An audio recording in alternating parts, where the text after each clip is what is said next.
Welcome back to Beyond the Uniform. I'm Justin Asiri, and my goal is to give active duty members of the military and military veterans the tools they need to succeed in their civilian career. Today's episode number 180 with Andy Chan.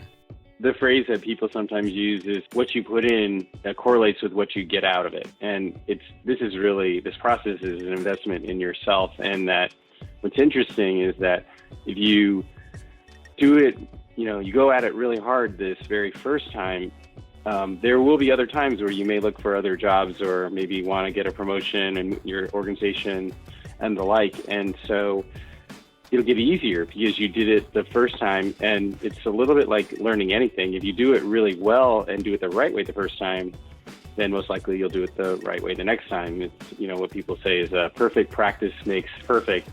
Well, I am so excited about today's interview. I am going on a limb to predict that this will be one of the most popular episodes I've ever done out of 180 of these suckers. Andy is such an exceptional guy, and I'm very, very grateful for his time on this interview. And as you'll see, this is a pretty different interview than the ones I've done previously. Normally, I'm interviewing military veterans to learn about what they do, how they got there, and advice to other veterans interested in that career path. Today, I took a different approach. Andy has over 15 years of experience working with over 11,000 students at both Wake Forest and Stanford University. And he is also a gifted speaker, as you'll see. He's able to distill so much information into actionable insights. So I'm going to make one other prediction, and that is that of every interview I've done so far, this interview is most deserving of a second or third listen. And I'm not just saying that for you. This is one of the ones that I'm going to listen to again because, as Andy's going to talk about, the skills that you're learning in your job search, you're going to use multiple times, dozens of times in your career. So it's worth approaching it as a skill set that you're going to need for life. And I know that those are skills that I need as well, which is why I'm so excited to re-listen to this interview.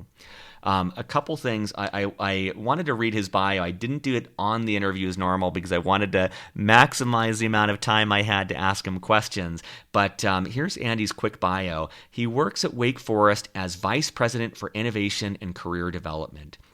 There, he oversees the Office of Personal and Career Development, which is creating a supportive university-wide career community designed to empower and equip students to successfully navigate their path from college to career. Previously, he was Assistant Dean and Director of the MBA Career Management Center at Stanford's Graduate School of Business. Before joining Stanford, he served as the President and CEO of eProNet, an online recruiting and career network based on exclusive relationships with university alumni associations. Earlier, he was President and CEO of MindSteps, a corporate education software startup.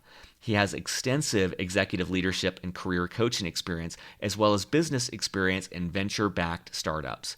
The Learning Company, the Clorox Company, and Bain and Company. He earned his BA and MBA from Stanford University. Stick around after the episode. That if you've listened to these shows, I like to kind of pepper in my own thoughts. Towards the end, I was looking at the clock, and Andy graciously agreed to go 10 minutes in overtime. At the end, my mind was just saying, "Shut up, Justin. Just let the man speak." So I'll if you stick around afterwards, we'll do a little bit of a debrief where I kind of recap some of the things that stood out to me. My intention in doing so is just to hit this in a variety of ways so the points that Andy's talking about may stick a little bit longer and go a little bit deeper.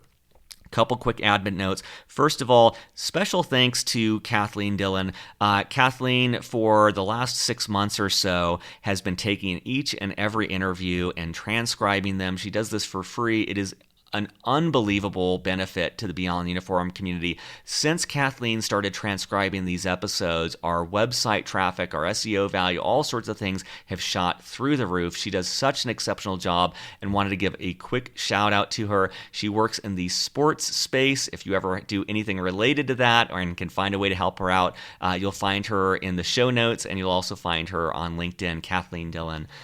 Second of all, one of the things that's going to come through in this interview is the importance of having champions in your corner, people who can help challenge you in ways to find the unspoken assumptions that you're making in your life.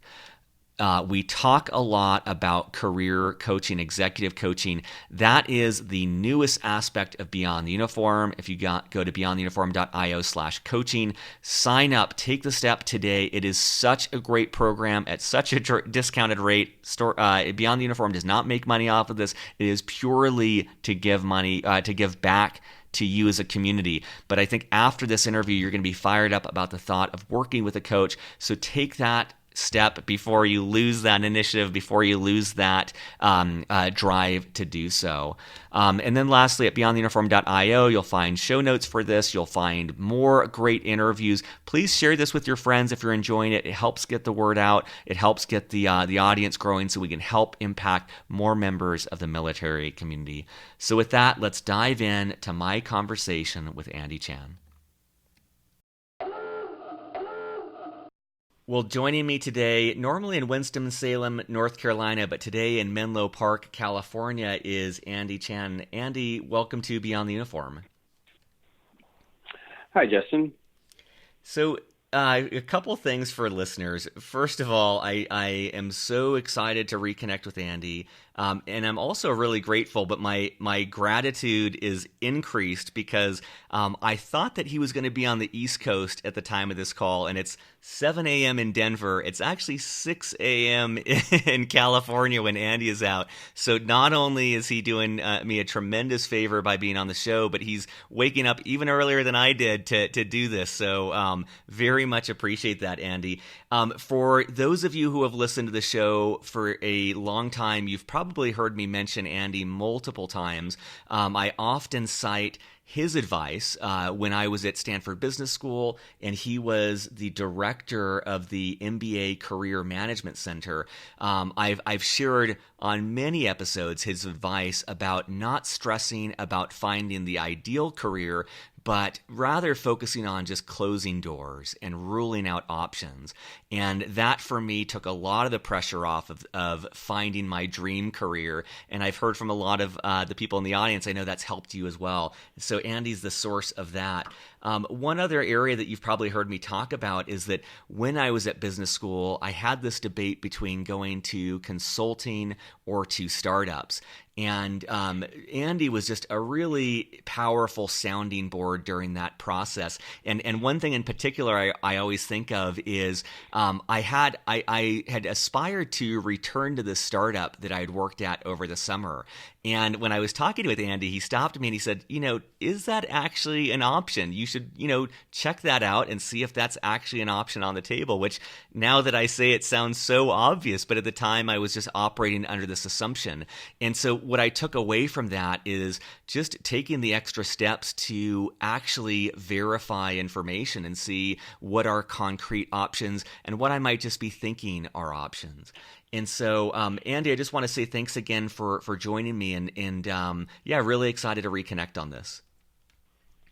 Yes, I'm really glad to be able to speak with you just in general to catch up, but also to be able to talk about these topics. Awesome. Well, maybe to set the stage for listeners, I already provided your bio, but could you explain more about the work that you're currently doing at Wake Forest? Sure. I have two different roles at Wake Forest. One of them is related to thinking about the changing world of work and how to help students of all ages be career ready and how to help them navigate the process from being a student, being in college, whether it be, again, a college that's whether you're an adult student or whether you're an emerging adult. Either way, trying to help them navigate that successfully and being prepared for the changing world of work. And then the second piece is thinking about how to help our university be innovative and how do we make sure that we're keeping up with all the changes that are happening in higher education and making sure that as higher education changes, we are continue and remain to be one of the top institutions in the country. That's great. And between your time at Stanford and Wake Forest, you've been doing this sort of work for a long time now. And I just wanted to put things in perspective. Do you have a sense of roughly how many students you've seen or have kind of passed through your tenure during your time at Stanford and Wake Forest? Yeah, sure. While I was at Stanford, I worked there for about 9 years, and then I've been at Wake Forest now for about 9 years. Between those two tenures at those two great institutions, I've probably overseen the advising and coaching efforts for about 11,000 students. And then prior to that, I actually had a business career where I worked in consulting at Bain and Company in consumer product marketing at Clorox, and then also was either part of the executive team or the CEO at several high-tech education technology companies in the Valley. That's awesome. And for listeners, you'll understand why, given that wealth of experience, why I was so excited to have Andy on the show and just kind of apply that lens to some of the questions that I get from people on active duty. And so maybe to start, Andy, I'd love to know, given those 11,000 plus students that you've seen going through various transitions in their life, maybe it's from high school to college, or maybe it's from grad school to beyond, but people getting, new careers and new directions. What are some common challenges that you see people face in deciding on a new career direction? That's a great question to start with, especially because I do think that there are some things that a lot of people who are searching for the ideal direction or for just a great job of some kind, I think it falls into, I had three different categories, of which the overriding, I guess, umbrella concept is that I think most people have a mindset or an attitude about thinking about their sort of career process that is either a little bit inaccurate or one that holds them back from being as open-minded or as being as keeping the possibilities out on the table. So let me describe those three things. So first is this concept of the mindset of having a scarcity mindset versus an abundance mindset. So I think what happens sometimes with people is they think about themselves in a way that I only have these few things, these few strengths, these few capabilities, these few experiences, so therefore I am not qualified. So therefore, it's going to be hard. So therefore, why should I try? So all of a sudden, their energy is in a very discouraged place.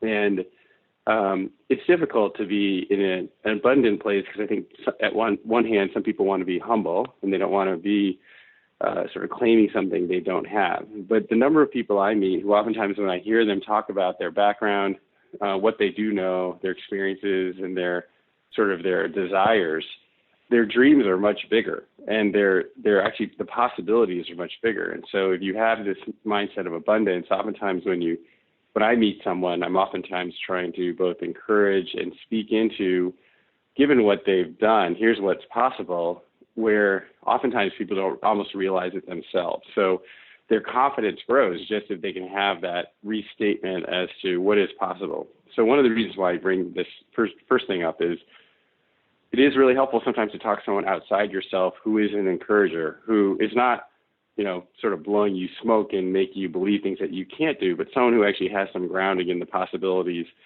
that help you move from one place to another. So even if temporarily you might go for a short period of time to some kind of executive coach, one of the things you actually might want to just get a sense for is they seem like a kind of person who's going to be encouraging and positive to me to help me believe how I can have new doors open, and also how I might be able to package what I do up in a way where it's accurate as to who I am, but also it restates in a way that shows all the possibilities.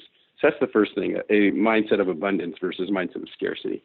The second thing is that's great, and I'm excited about the other two. I love that first one. I think abundance is something on my mind a lot. Like I've been new to this concept of scarcity versus abundance, and I forget where I'd heard it. It was probably on another podcast, but they were just saying that the practice of gratitude is one of those ways to cultivate a mindset of abundance. And so just literally every day, I've tried different ways, but every day, whether it's writing down 3 things you're grateful for or texting a friend something you're grateful for, I think that's a very tangible way to start to cultivate this mindset that there is so much abundance out there rather than just fighting for scarce resources.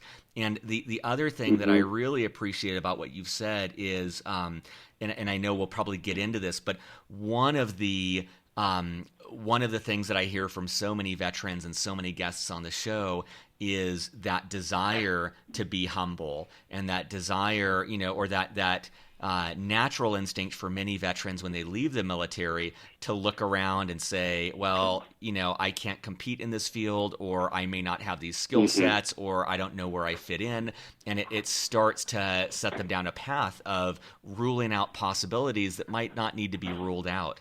And so I love what you're saying about finding that encourager. And we actually just launched a coaching section of Beyond the Uniform with executive and career coaches. And I love that thought, though, of making sure that whatever coach you work with is someone you believe could be your champion, that could encourage you with that positivity. And I love how you said that, to repackage what they've done in a way that's, restating those possibilities and what they can actually offer and bring to the world. So I'm excited for the other 2, but that first one really resonated with me.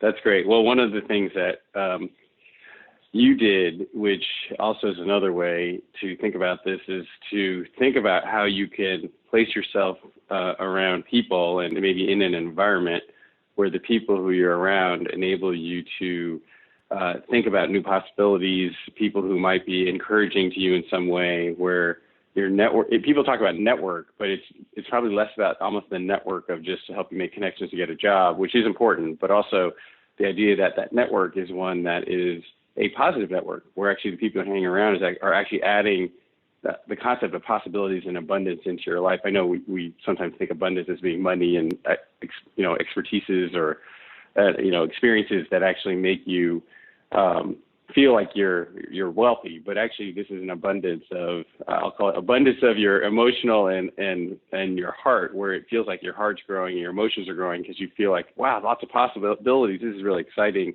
as opposed to life is small. I don't have options. I would have to do the same old thing I've done before. I do think that is something, sometimes being around the right kind of people can help with that too. That's great. That's a great tip. Well, I interrupted you. I'd love to hear the second one.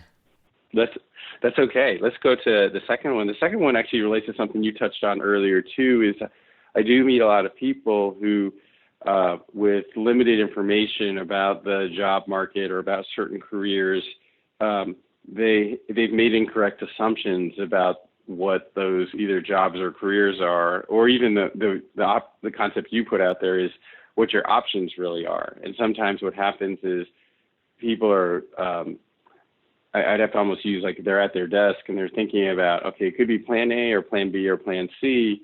And then what they might do is then go, well, what I know about plan A is maybe, they may not even think about this, but they might only know 20% of what is actually 100% of the facts or reality, but they'll start working on trying to figure out how to make a decision off, should I do plan A or not? How do I get plan A? Even though I only have 20% of the data, I'm already sort of constructing what the future looks like or what that job will feel like or how much money I'll make when you don't even know exactly what the job is. And so what happens there is oftentimes when I sit down with them, I try to ask, like, tell me what you do know about, let's use the example that we talked about when we were together, is around investment banking. And when people then do is go, well, here's what I think an investment banker does. And I say, well, have you talked to an investment banker? Have you actually read about investment banking? And then what happens is they go, no, I haven't done any of that. I just assumed that it was this.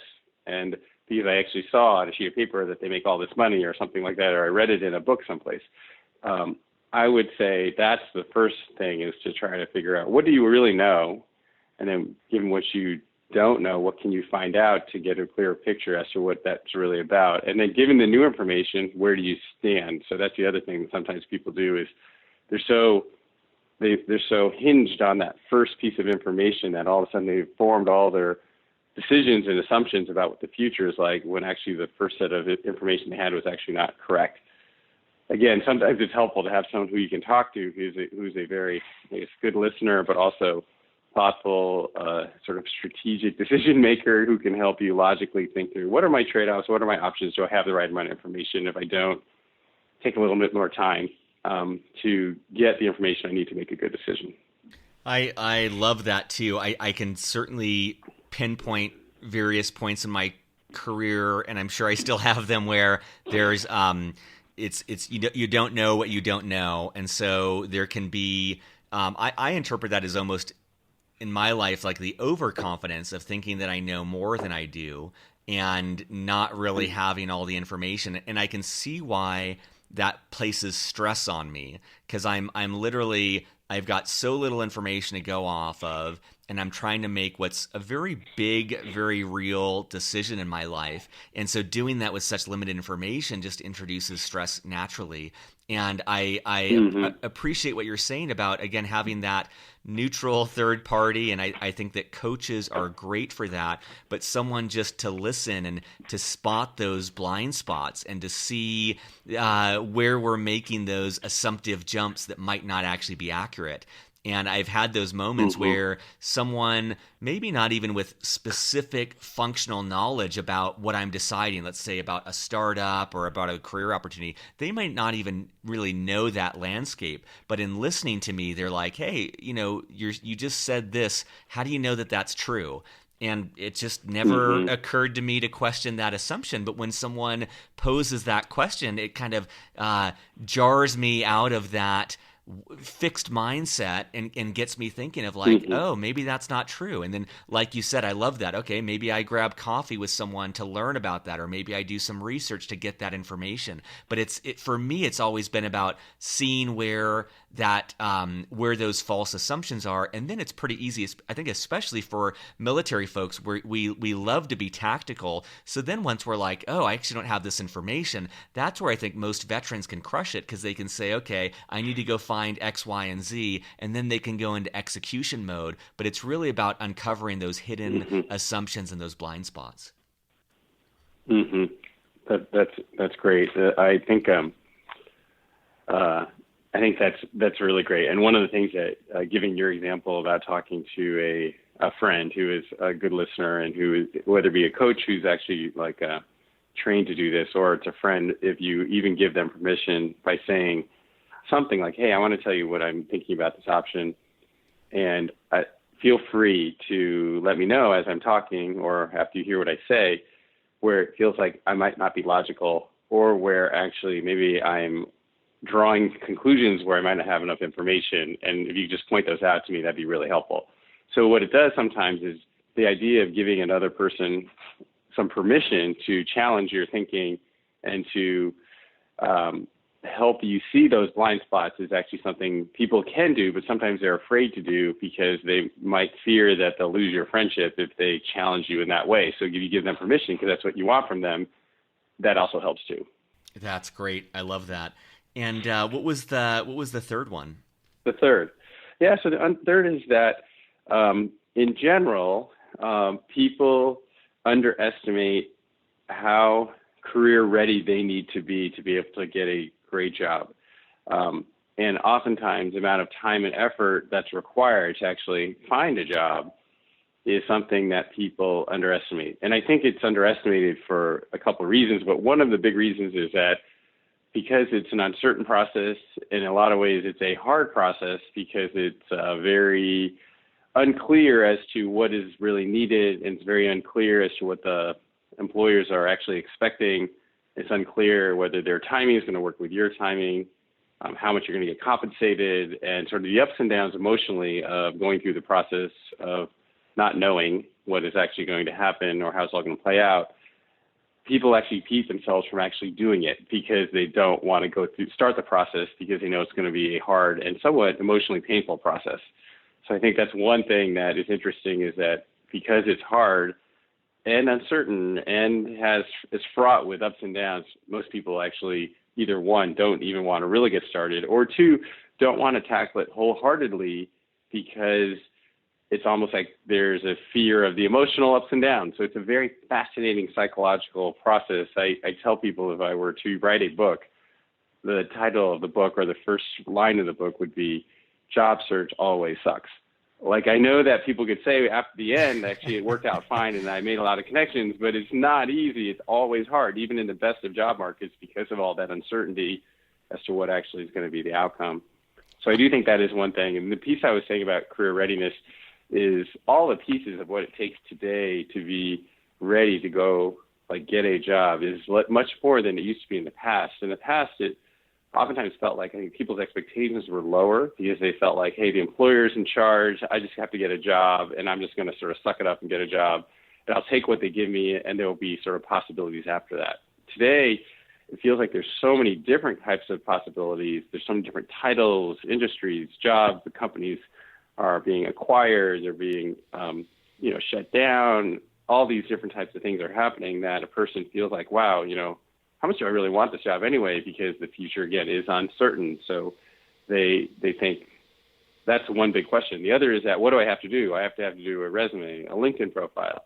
If I'm really industrious, I have to do like what you're doing, have a podcast or have a blog or show people that actually I'm following like different sources that are related to that industry. And then I actually have to figure out how to do a tailored interview and be super well prepared, almost like I've done the job before I've actually gotten there. And oftentimes these new jobs are based on experiences or skills that I haven't seen before. So I've got to figure out a way to say that I can learn those skills really quickly or demonstrate I have skills just like them, and it'll take me, a couple days to figure out how to do it in this new place. And so it's very fascinating is that as much as the internet has increased the possibilities for learning and knowledge and even jobs, it's made it harder to get a job because in some ways it fooled us into thinking if I just apply and fill the application out, they'll pick me. But actually, because there are now thousands and thousands more people applying for that same job, the chance of them picking you goes down, especially as the companies start using like automated systems to screen out the resumes based on the words you put in the resume. So even just what I described there probably gets you a little bit anxious about thinking, oh my gosh, I got to feeling stressed. The exact right words to put on my resume. I'm not even applying for a job, and I'm stressed out based on what you're saying. Yeah, so you can see that's the third thing that is usually a challenge for people is, wow, how do I go about doing this in the most expedient way possible? Because especially if I'm in a job and I have to find another job, because either I'm happy or I know that it's time for me to move on, it can be hard. And so you have to, like most people will say, you're looking for a job is like another job. You have to think of it that way, or if you're in school, it's like another class. And I'm usually not getting credit for this other class. So I've got to find a way to make it just part of my regimen. I might have to sort of give up something for a little while, maybe my binge TV watching, or maybe something that I'm doing that's fun for a short period of time so I can really invest in this process. I love that. And first of all, I will be the first to pre-order, The Job Search Always Sucks, or whatever the title of your first book is. Yeah, it would be. But I like what you're saying, because I think you're normalizing the feeling that all of us feel, which is overwhelm. And I appreciate the perspective there too, where this process would have been difficult 20 years ago, and just the pace at which things are going and the expectations that we all have of being the next billionaire, and the multifaceted angle at which you're not just preparing a resume now, but like you said, LinkedIn and all these other side things. It just increases the actual amount. It's not even the perceived amount of work. It's the actual amount of work required to do a good job, to find a great job. And but I like what you're saying too, is what I took away from what you just said is yes, it's a lot of work, but if any of you listening are like me, there's always some fat to trim in my schedule. And I love Westworld. I don't need to watch every single episode this week. And so I think that the great thing is to know that it is going to take a lot of work. We're not pulling any punches. It's going to take a tremendous amount of work. Go into it expecting that, but also know that there's probably nooks and crannies of your life that you can use to help you with that. Things like listening to podcasts like this on your drive to work, or things like just grabbing coffee with someone on your lunch break rather than reading the news. I think there's a lot of ways to squeeze in this extra work.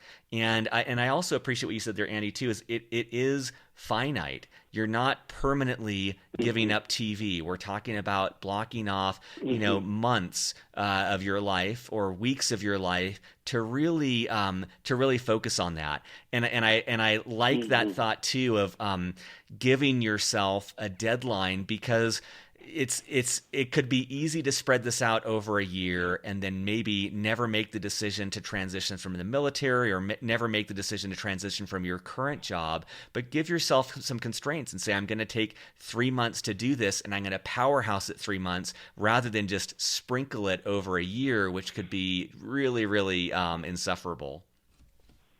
The phrase that people sometimes use is, what you put in correlates with what you get out of it. And this process is an investment in yourself. And that what's interesting is that if you do it, you go at it really hard this very first time, there will be other times where you may look for other jobs, or maybe want to get a promotion in your organization and the like. And so it'll get easier because you did it the first time. And it's a little bit like learning anything. If you do it really well and do it the right way the first time, then most likely you'll do it the right way the next time. It's, what people say is perfect practice makes perfect.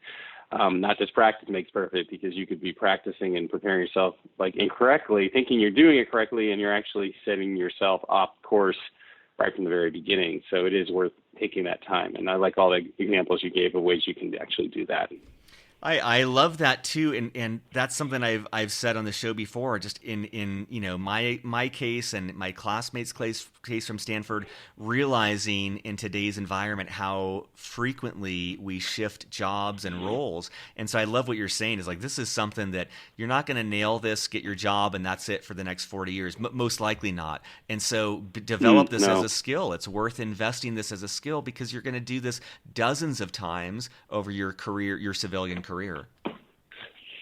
Yes. In fact, the job labor market forecasters expect that the average college student today will have at least 20 jobs over their career. And that's a lot. So if there's anything you want to be pretty good at is learning how to get a job. And I know that one of those pieces is this whole process of marketing and selling yourself, and how to describe who you are in a way that others who may actually want to hire you will want to hire you. And so those things are things that, whether those jobs are all inside the same organization, or they're actually at multiple organizations, that's something you want to be able to feel like you're very competent at. So that's one where this is interesting about it.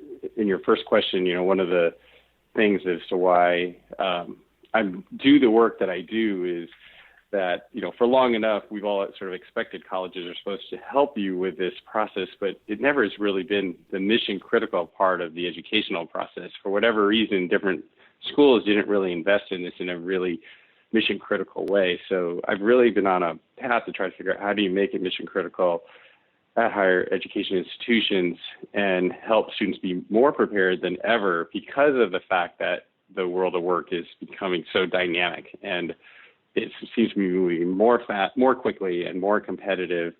So we have to help students be prepared for that. And so, your investment in this foundation in yourself will pay off throughout your life. I love that.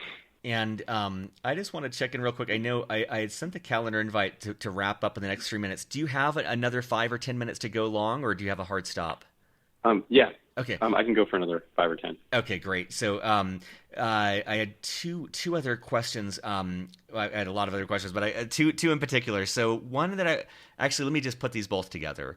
The things that are most prominent on my mind for listeners is first of all, how to start narrowing down options. People come, most of the people I speak with in the military, they're coming out to a very wide landscape of potential careers. How do they better understand what's out there, and then how do they start to gain the confidence to actually choose what to pursue? That's one question. And then a second question is based on what you had just said of packaging my background so that an employer understands it. And if you have any advice on ways to start to tell one's story in a way that will resonate with the hiring manager, or especially for people listening, how to be someone on a submarine in the middle of the ocean and explain how that makes me the perfect candidate for investment banking or consulting or whatever the job is that I'm applying to. And so I would love any thoughts you have on either of those. Great. So let's see, in terms of just thinking about options and how to begin to make choices. So I think a first thing that is worth thinking about is I will oftentimes try to figure out what are ways we can simplify this big question about, what should I do or where shall I go? And usually I like to start with asking people, like, are there certain places, location-wise, that you see as being a place where you want to live, that you want to call home, that you want to build community? And what's hard is that a lot of people will say as an answer is, I will go anywhere if I can find a good job, wherever that might be. And then I'll name some place that has a reputation for being a not so nice place to live, and they'll go, oh, well, I won't go there. And then I'll name a few other places. I won't go there either. And I'm like, well, you just said you go anywhere. And I said, well, I won't go to those places. So then I'll say, well, that means you do have some places that are actually preferential that you'd really like to go to. And they go, oh, okay, yeah, now I would rather go to name 2 or 3 cities. And I say, let's start there. So at least now we've done what you described, which is sort of what's in the bucket or what's in the circle and what's outside the circle.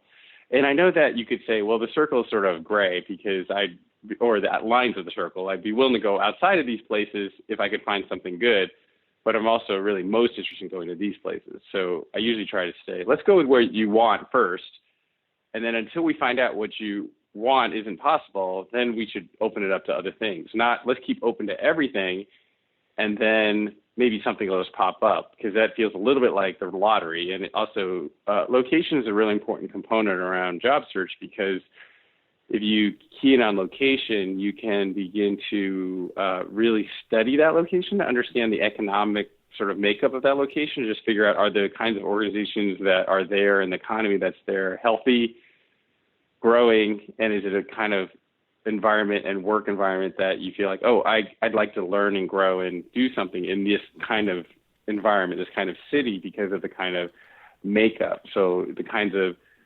companies that might be where you are in Denver are different than you might find in Charlotte, for example. So Denver has some, energy and obviously some finance and software, and it's sort of new kind of economy businesses. And I'd say in Charlotte, it, in general, has historically been a lot more of a finance city. It doesn't mean that it's only a finance city. It's starting to diversify, but that's been its history, a lot of banking.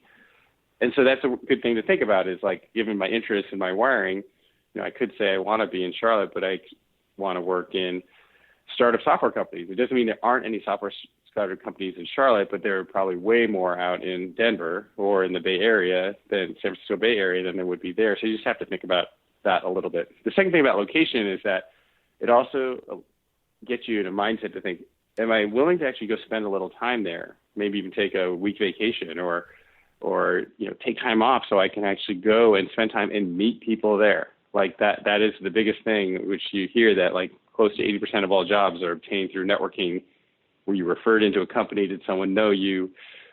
When you actually went in and talked to people before you applied for a job, then when you applied for the job, the people inside the company helped make sure you got an interview and stood out among the 1,000 resumes of people who applied. That's the kind of thing that really makes a difference. And it's really easier to do that if you're in locale, because people know you and they see you. I have this motto, is that people hire people, not paper. And that what people think is, if I just put everything on a resume and I do it really nicely, they'll just look at my resume and it'll be a shoo-in, I'll get the job. And that's almost never happened. So it's so rare that actually happens. And so what you need to do is find a way to figure out, how can I, as a person, be the way that this company or organization gets to know me, not just what's on my sheet of paper. So I think location is one thing. The second thing that I think about is job function and the skills. So what are the kinds of skills that are required to do a certain kind of job? And you can read any job description, see what they are. And based on what you read, you can get a sense for, are these the kind of things that look like I'd like to learn or I'd like to do, that I think I could do well? So there is this category that one of my business school classmates, Shirzad Sharmin, came up with this matrix, and he called it your best work skills. He said, what are the skills that you are really strong at, that you can do quite well, that you're also you're really strong at, but you're also very motivated to use. So you like using these skills and you're very good at. Those are your best work skills. To the extent those best work skills overlap with jobs that you're interested in, you're in good shape, because actually there's a good way that you might be able to sell yourself into those jobs because you are good at something that you like to do and they have jobs available. So that's a good place to be if that's possible.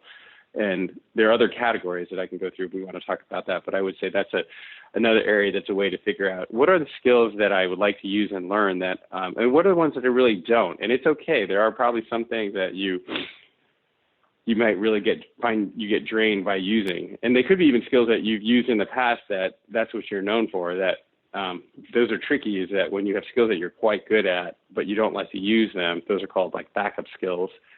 Sometimes you need those skills to actually get your foot in the door and find your way to do a job to get paid, even though your hope is someday you're going to not have to do that anymore.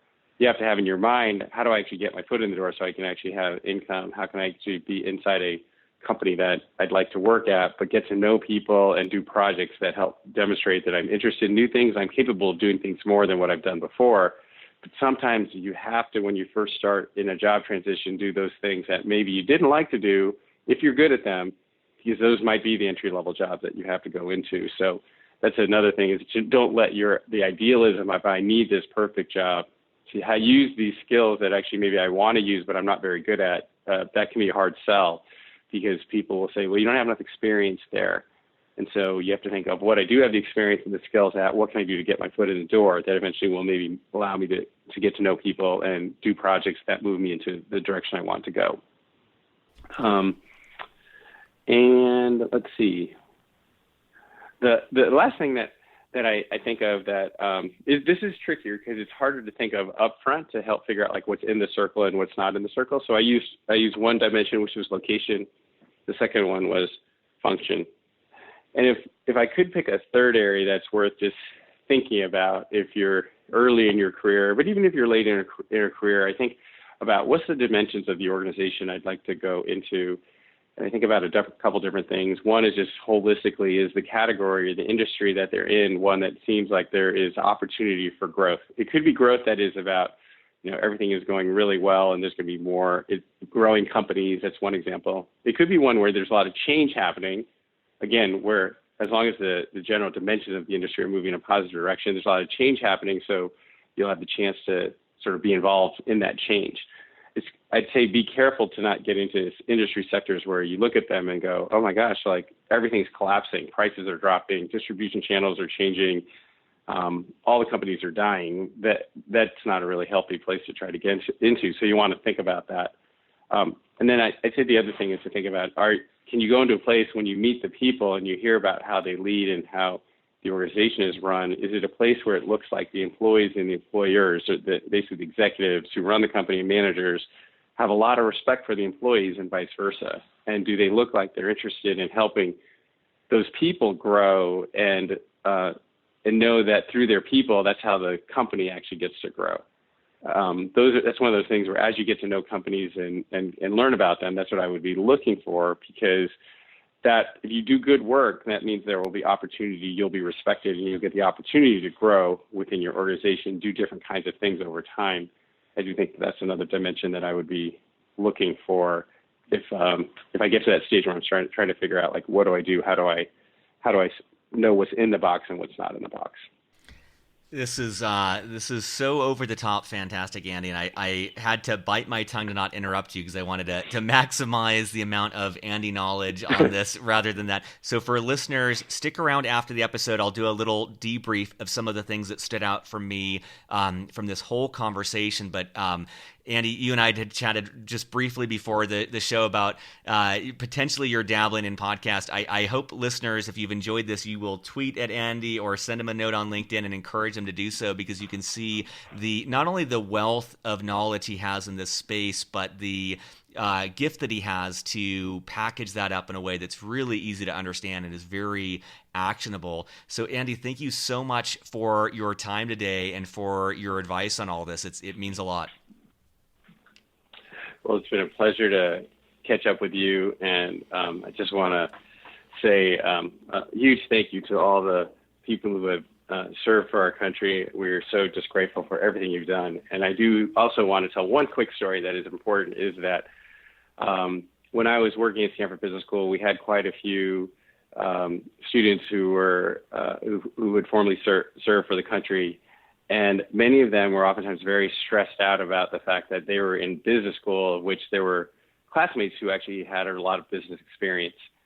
And what happened was that they felt very like underconfident. They felt like ill-equipped. And what I think it was really neat was the students banded together and they said, let's actually help each other learn what we need to learn so we can get up to speed as to what all these different categories of jobs are. And then what they did is they said, and let's find some alums and maybe some classmates who would help us like practice for interviews, because we don't know what we don't know.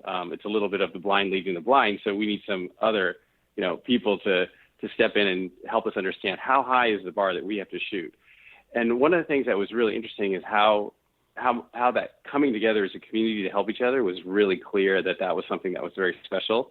The other thing was that they worked so hard, like they were just really committed to figuring it out. And what happened was quite a few of them, after that first round of interviews, they said, wow, Andy, I was so stressed. I can't believe this, but I got job offers from like 6 companies. I'm like, oh my gosh, that's like more job offers from most of the other people. Like, how did you even do that? And they said, well, what's interesting is well, one, I realized I can learn really quickly. That's not a problem. And 2 is I can work really hard to actually figure out what I need to do to win the game, which is actually the job search process is like winning a game. And he said the third thing was that I did need to know how to interview well and how to answer the questions, which usually the questions fall into 3 general categories. One is, can you do the job? The second is, do you want to do the job?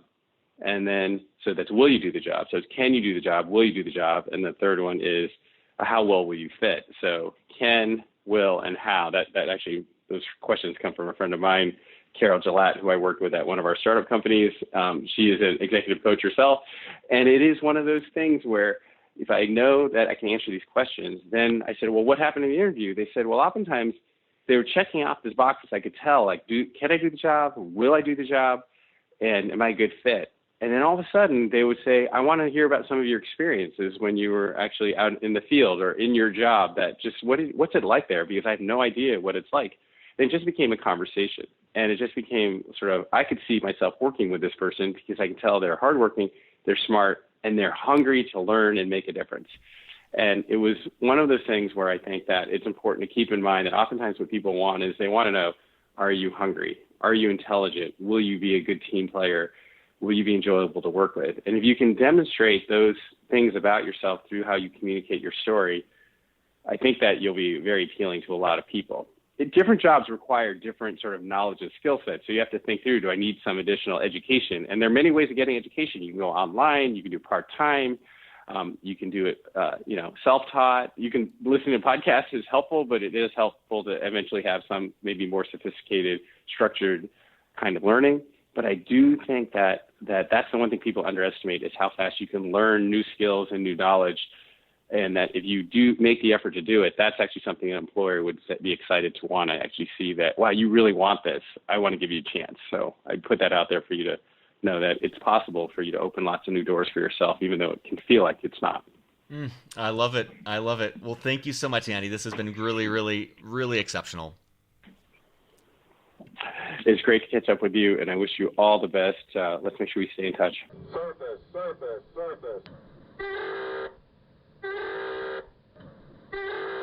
All right. So was I right or was I right? That was such an exceptional conversation. Give it another listen. Let it sink in.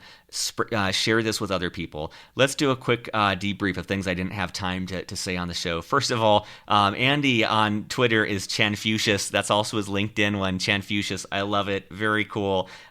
You can see he really is the Confucius of career management. He's the oracle of this space.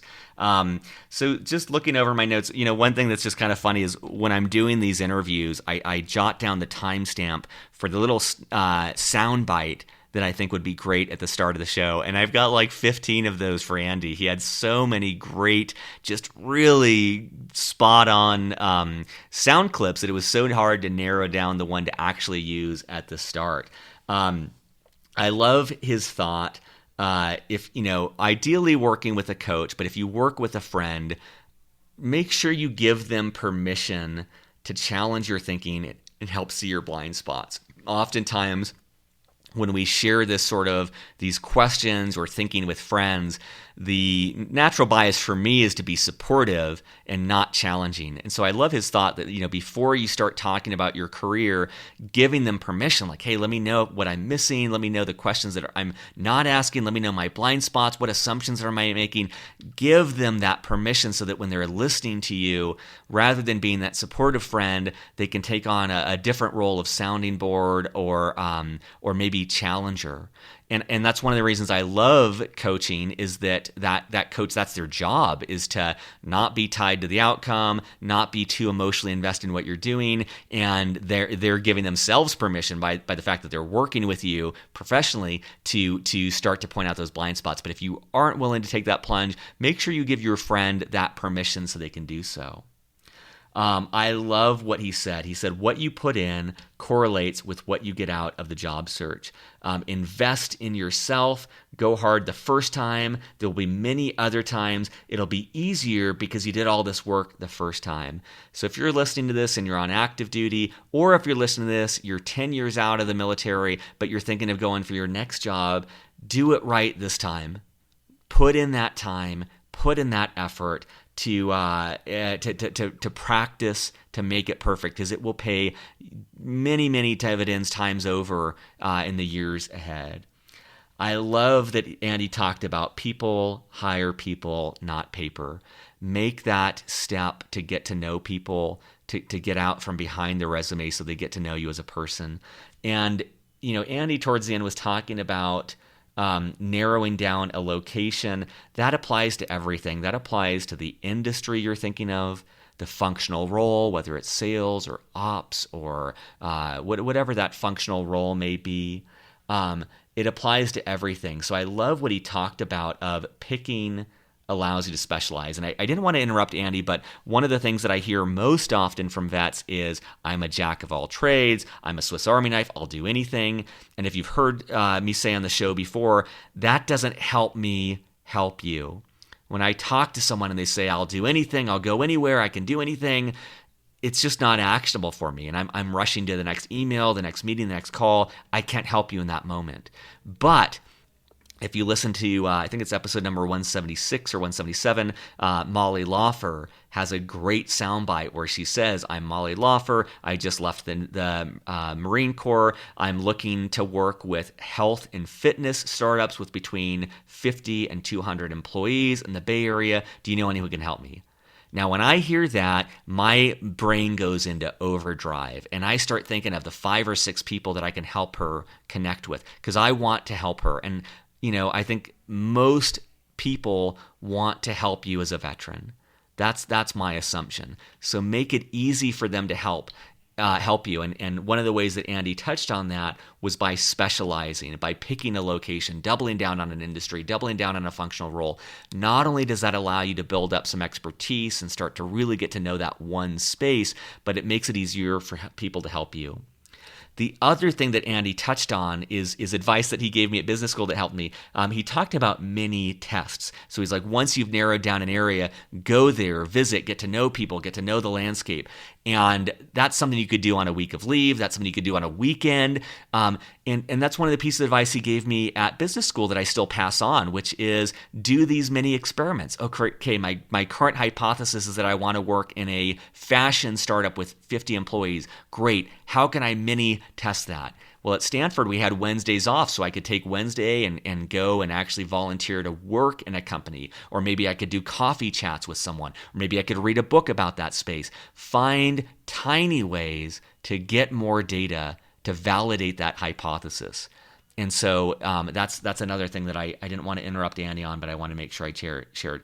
Another thing that stood out to me, he talked towards the end about one of the dimensions to look at is the dimensions of the organization you'd like to go into. And he's talked about, is it an industry with opportunity for growth or for change? So, if you're thinking of going into inkjet printers as a business, there might not be a lot of growth there. If you're thinking of going into traditional newspapers, at least at the time of the recording, maybe not the best industry to go into. If you're thinking of going into yellow cabs or owning a franchise in the cab industry, probably not an industry for growth.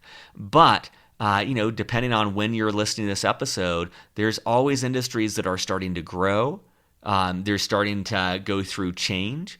If you've listened to the blockchain and cryptocurrency interviews, people have different views on the volatility of that space, but there's certainly a lot of opportunity there right now. Drones is another space that at the time of the recording, there's a lot of growth around that. Machine learning and artificial intelligence, there's a lot of growth there. But you could look at it conversely, like where is there opportunity for change? Uber is exploding an opportunity for change in the transportation industry. So I love that as a dimension. I know that Andy kind of flew by that because we were at the end of the interview. I think there's so much richness there for you as listeners to explore. And then the thing that I didn't have time to chime in, but his story at the end was so fantastic about learning the process and these veterans who learned to interview well. And I love the dimensions he gave. He talked about, can you do the job? Will you do the job? And how well will you fit in? The can, the will, and the how. And not underestimating how quickly you can learn. And my last kind of takeaway for you as listeners is I've done 180 of these interviews. I have talked to countless other vets offline in trying to help them or do my part to help them in their career transition or career growth.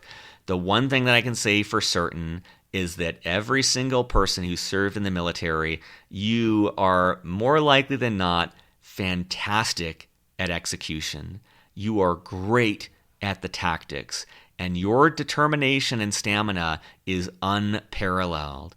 And so what I have confidence in is that once you identify the career that you want, you will be unstoppable. Once you have clarity on the direction you want to go, then we get into the world that you own, which is blocking and tackling, which is breaking through walls, which is making whatever it takes happen to obtain that mission, to achieve mission success. I have no reservations around that.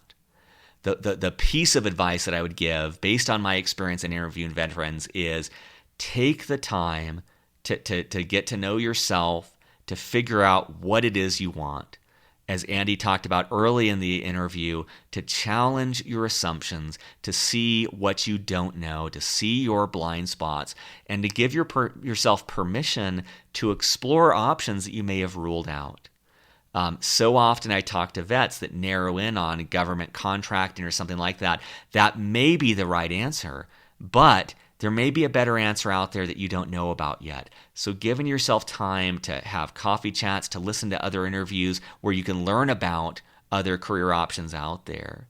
And coaching, again, is a great way to do that. That's why I added the coaching element to Beyond the Uniform. That's why I'm such an emphatic supporter of it is the most efficient way that I know of for you to get clarity around your values and your intention for the next step in your career, which may be just for 3 to 5 years. This is a repeating process.